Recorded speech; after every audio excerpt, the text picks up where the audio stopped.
This is a production of Cornell University. Hi everyone, my name is Kensy Rodriguez. I am a Ph.D. student at Cornell, and today I'm with Steve Reiners. I'm a professor of horticulture with a specialty in vegetable crops. and welcome to a new video of our series vegetable gardening. And so let's talk onions, Steve. What do we have here?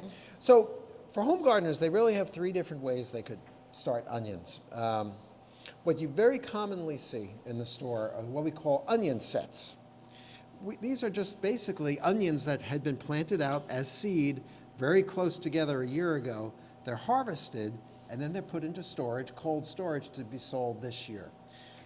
The problem with these, and this is an easy way to go because they're just small onions, you're going to plant those right into the garden itself, they sprout and you've got an onion. But the problem will be, depending on the quality of these, sometimes I've seen half of these onions essentially flower and bolt is what it's called, because onions are biennial. They need a cold period to flower.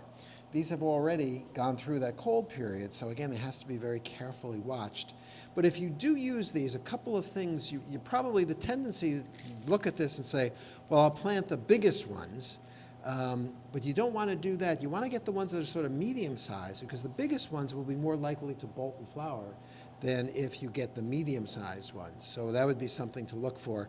Also, what you can feel, and we were looking at this before, some of these are nice and firm to the touch, while others almost feel like there's hardly anything inside it, that there's either started to rot or had a problem. So if they feel kind of spongy, you don't want to use those either.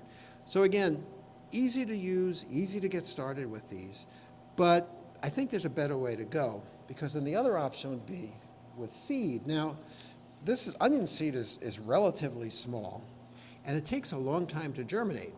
So if we put it into our soils here in New York, and this is what most commercial growers will do, they'll start with direct seeding and they'll plant this directly into their soils on the farm. Here, I think there's a better way to go that takes advantage of the sort of going with the seed, and that would be just take the seed itself and just start them indoors like I've done here. Oh. So these were onions I started probably about 10 weeks ago, and they've gotten a little bit long, but what I can do, they're just a beautiful little transplant that I could put those outside. These are not going to bolt, okay?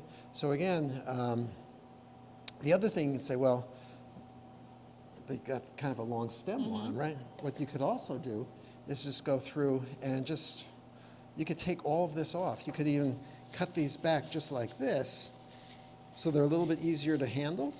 We don't need to have all of that stem, and we could then just plant those out there like that. Wow. Is there a difference of the timing as to what I should plant each of the seed or the transplant? Yeah, basically, if you want to do these, onions take a long time. So probably, if you're starting these inside, we want about 8 to 10 weeks before you'd be planting them outside. So I think I started my onions, here it's mid-May. I started these the very beginning, first week of March, I think. The other thing you want to do too, and this is very important if you're growing onions, is you grow the onion variety that's going to be best for your area. So here in New York, our onions are going to start bulbing when they get into a long day. Okay, so again, we're coming into June.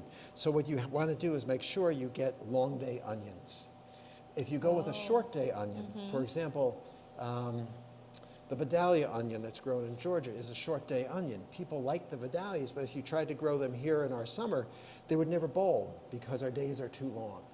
So again, you want to make sure you go with the long day onion as well. If you go to a garden center, that's what they should be selling. But if for some reason you see a Vidalia, it's not going to do well here.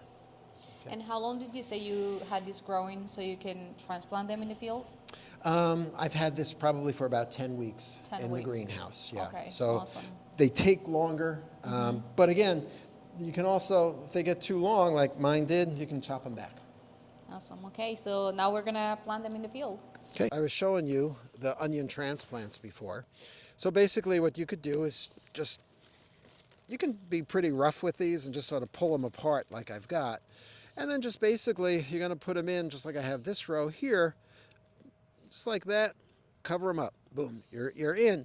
Spacing, probably 3 to 4 inches. I've got this little grid that I can use like that, and so I know what my next one would go here, my next one would go there, so I could just basically put these in just like that and just put the soil right around it and be like that. I've also got, again, if you do want to use the sets,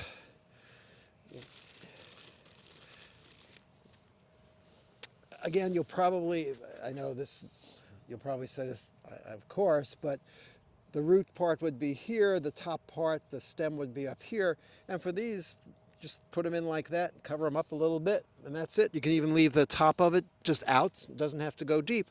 That's all you need to do with those. Well, thank you so much, Steve. And if you want to learn how to plant onions, please reach out to the Cornell Vegetable website. And also, if you want to learn about other crops in your garden, please go to the Cornell YouTube videos that we just made. Thank you so much and have a great day. This has been a production of Cornell University, on the web at cornell.edu.